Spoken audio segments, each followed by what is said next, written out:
Olá pessoal, tudo bem? É um prazer estar aqui fazendo esse material para vocês. Vou tentar fazer da melhor maneira possível para nós podermos atingir o objetivo aqui hoje pretendido.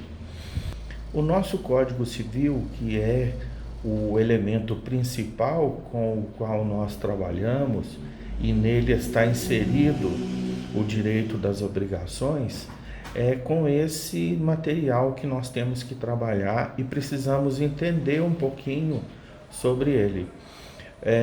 Quais são os princípios que norteiam o nosso Código Civil? Esses princípios são em três,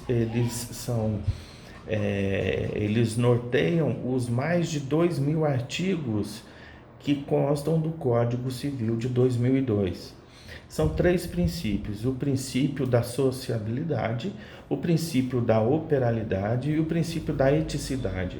Esses três princípios, eles regem o Código Civil de 2002 do começo ao fim. Todas as ações, todos os entendimentos, todos os raciocínios e direcionamentos das ações pertinentes ao Código Civil, ele passa pelo critério, pelo crivo racional das diretrizes estabelecidas por estes três princípios: a sociabilidade, a operalidade e a eticidade. Muito bem. O que quer dizer cada um desses princípios? O princípio da operalidade, ele diz que o código deve ser operável, deve ser de fácil manuseio, de fácil entendimento, para que o operador do direito, quando faz uso dele, tenha relativa facilidade para poder expor os meios e os direitos que são devidos ao cliente ou à pessoa da sociedade que busca uma orientação ou que recorre à justiça para o amparo ou a tutela de algum direito, e assim sucessivamente. É um instrumento que deve ter uma facilidade de acesso e de operação por todos os elementos que fazem parte do conjunto chamado judiciário, protetores da lei, defensores dos direitos das pessoas. Nós temos o Ministério Público, nós temos os magistrados, os ministros, os desembargadores, os defensores públicos, os advogados e assim sucessivamente. Muito bem. Com relação a esse princípio da operalidade, do manuseio fácil, de fácil entendimento, o Código Civil de 2002, que foi todo estudado, planejado e organizado pelo professor Miguel Reale, com quem eu já tive a oportunidade de estar junto com ele, não em relação ao Código Civil, mas ele trouxe uma inovação para facilitar a operação, a operalidade do Código Civil, que foi a distinção entre os prazos prescricionais e os prazos decadenciais, né? No Código Civil de 1916, ele tinha, vamos dizer assim, apenas um artigo que falava de todas as situações, misturando conceitos como prescrição e decadência. O Código de 1899, o primeiro Código Civil do Brasil, ele foi criado em 1899 pelo professor Bevilacqua, muito inteligente, um doutrinador muito sábio, e esse código foi criado em 1899, apenas 11 anos após a Lei Áurea.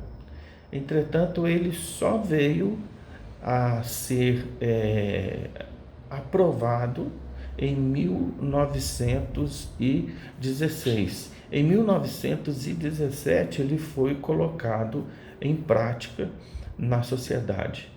Então, nós temos aí uma diferença de longos anos, onde a sociedade mudou o conceito, as concepções, a sua dinâmica durante todo esse período. Então, quando esse código entrou em prática, ele contava já com uma sociedade completamente diferente, com um comportamento diferente, um comportamento social diferente daquela quando foi escrita o Código de 1899. Nós temos, só para lembrar, a Lei Áurea de 1888. Independente disso, é muito importante ressaltar que o Código atual ele traz a diferenciação entre os elementos da prescrição e da decadência. A prescrição, ela se limita a 2 artigos, né? Que é os artigos que vão o 205 e o 206. Estes 2 artigos, eles descrevem a prescrição, ou seja, a perda do prazo leva à extinção da obrigação. Os demais artigos vão tratar de decadência. Então, se a situação fática ela é inserida, entendida dentro dos artigos ou 205 ou 206, é prescrição. Fora isso, é decadência. No Código Civil de 1916, que entrou em vigor, ele apenas tinha um artigo que tratava de decadência e prescrição ao mesmo tempo. Gerava uma confusão muito grande. Essa confusão, nós podemos entender que não é operável, não leva nenhuma facilidade de entendimento e de manuseio do código. Na realidade, era bastante complexo. E a partir de 2002, com a ajuda do entendimento do grande professor Miguel Reale, excelente jurista, ele entendeu a necessidade de diferenciar para melhor manuseio, para melhor operabilidade, a questão da prescrição e decadência dentro do Código Civil atual, o Código Civil de 2002. Muito bem, isso é o princípio da operabilidade. Agora temos o princípio da sociabilidade. O princípio da sociabilidade é saber se o código ele é capaz de cumprir a sua função social. O que é a função social do código? É aquele que é capaz de exercer exatamente o que a sociedade espera em termos de amparo e proteção de direitos. A função social, nesse sentido, é fazer com que a relação entre as pessoas que fazem parte de uma determinada sociedade, preservando seus direitos de uma forma que a sociedade se mantenha segura, física, moral e juridicamente. Então, o princípio da sociabilidade nada mais é do que a função social que tem por finalidade atender os preceitos, as iniciativas, as determinações, a segurança, a paz, a coesão da própria sociedade nessa dinâmica evolutiva constante que ela está. Ok? O terceiro princípio é o princípio da eticidade. Esse princípio ele é fundamental, também norteia o Código Civil do início ao fim nos mais de 2.000 artigos.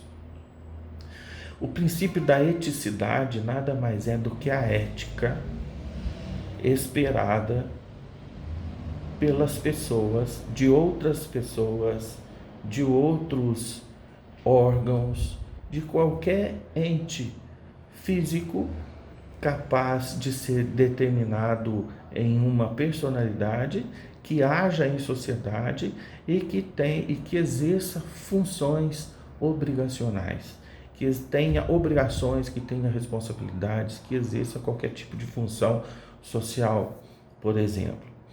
Essa ética, ela é nada mais, nada menos do que um comportamento que seja realizado de maneira que não prejudique uma outra pessoa.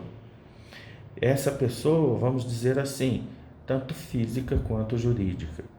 Essa ética comportamental, ela é esperada em todos os momentos. Nós temos um contrato, a realização de um contrato, por exemplo. Para a realização deste contrato, é necessário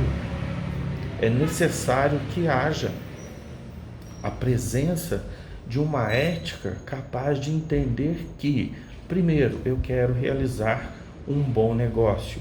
Segundo, vou agir com a maior honestidade possível para fazer com que este negócio se concretize sem prejuízo de nenhuma das partes, né? Esse é o pensamento ético. Muito bem. Dentro desse pensamento ético, nós estamos falando que norteia o Código Civil e outros códigos, outros diplomas legais, é a boa-fé. E a boa-fé, ela determina a ética que está sendo realizada ou estabelecida em uma relação jurídica, uma relação entre duas ou mais pessoas que criam um vínculo em virtude de um negócio jurídico. Essa boa-fé, como é definido pela doutrina e gera o entendimento dos tribunais no que resulta nas jurisprudências, nós temos dois tipos de boa-fé. Nós temos a boa-fé objetiva e a boa-fé subjetiva. O Código Civil adota a boa-fé objetiva. O que é a boa-fé objetiva? É aquela que se espera nas relações que são estabelecidas e que dependem de uma regulação dada pelo Código Civil. Nós temos um contrato, o contrato é a materialização da lei, vamos dizer assim, que é a fonte imediata que expressa a vontade das partes e ali é estabelecido todas as condições daquela relação obrigacional com o fim de fazer o negócio, e entre as partes espera-se uma boa-fé objetiva, ou seja, uma ética que visa cumprir o que foi e o que está exatamente estabelecido no contrato. Ou seja, a boa-fé objetiva é aquela esperada pela lei. A boa-fé subjetiva, ela é muito discutida, principalmente dentro da questão da responsabilidade civil, onde trata-se de atos ilícitos, atos lícitos, indenizações, reparação de danos e assim sucessivamente. A boa-fé subjetiva é aquela que existe dentro do indivíduo, no seu pensamento, no seu foro íntimo, na sua compleição espiritual, na sua compleição moral, no seu comportamento ético construído ao longo da sua história, capaz de fazer com que aquele indivíduo haja com ética, atue com ética naturalmente dentro da sociedade, sem a exigência de qualquer lei escrita. Ok? Muito bem. Essa é uma introdução que nós precisamos ter conosco enquanto operadores ou futuro operadores do direito para poder entender a amplitude da aplicabilidade do Código Civil no seio da sociedade. Ok? Sem esse entendimento, principalmente desses três princípios, da sociabilidade, da operalidade e da eticidade, muitas questões do direito das obrigações não ficam muito bem entendidas, né? Nós falamos destes três princípios, nós falamos da função social, da facilidade de operação e entendimento do Código Civil, nós falamos da sociabilidade, que é exatamente isso, nós falamos da ética e assim sucessivamente. Muito bem. Para nós adentrarmos as questões das obrigações, e nós já vimos alguma coisa em sala de aula, vamos ter que relembrar alguns tópicos para nós podermos dar continuidade. Lembro-me que na última aula nós falamos sobre os tipos, as espécies de obrigações, ok? Muito bem. Só para lembrar, eu vou até ler um item aqui. Nós temos as obrigações, elas são consideradas em si mesmo. Então, Maria Helena Diniz, ela traz para a gente as obrigações divididas em 5 situações. Eu vou ler aqui. Elas são consideradas em si mesmo no seguinte sentido: nós temos as obrigações em relação ao seu vínculo, nós temos as obrigações quanto ao seu objeto, nós temos as obrigações relativas ao modo de execução, obrigações concernentes ao tempo de adimplemento, que nós vamos ainda falar que são as questões dos pagamentos, forma de pagamento, local de pagamento e assim sucessivamente. As obrigações quanto aos elementos acidentais, né? Nós temos as condições, modal, obrigação de termo, obrigação modal, obrigação condicional. E, por fim, nós vamos falar sobre obrigações em relação à pluralidade de sujeitos, né? Quando é estabelecido a relação obrigacional entre mais de 2 pessoas, ok? Muito bem. Retornando aqui, nós temos que, quanto ao vínculo, a relação do vínculo obrigacional, nós temos a obrigação civil e a obrigação empresarial. O Código Civil, ele traz em seu bojo 2 momentos. Primeiramente, ele descreve a generalidade da obrigação em si, que é o que nós estamos vendo. Essa obrigação, essa generalidade é chamada de obrigação civil. Depois, mais adiante, ele vai tratar da questão da sociedade empresarial. Essa sociedade empresarial, ela traz vários elementos obrigacionais pertinentes à sociedade comercial. Mas, para poder entender esses elementos trazidos para a questão empresarial, é preciso entender a obrigação civil, porque ela traz a base, o fundamento do entendimento das relações obrigacionais. Ok? Muito bem. Dentro ainda da questão do vínculo obrigacional, nós temos, como nós já vimos em sala de aula, a obrigação moral e a obrigação natural. A obrigação moral é aquela que, como nós falamos no princípio anterior, que trata da ética, da boa-fé subjetiva, é aquele comportamento de não maltratar e não prejudicar o semelhante, ou a sociedade, ou um conjunto de pessoas, ou entidades, que é natural. E isso gera chamado um direito natural, é uma boa-fé subjetiva. Ela é que fundamenta a boa-fé objetiva, é ela que fundamenta a criação dos artigos que descrevem a necessidade em determinados momentos de se conservar, de se preservar a boa-fé, que é a boa-fé objetiva. Muito bem. Nós vimos também o conceito natural no direito brasileiro e o que é a obrigação natural. Nós vimos em sala de aula, ok? Na próxima aula nós vamos detalhar as espécies de obrigações, que Maria Helena Diniz, ela diz ser obrigações quanto ao seu objeto.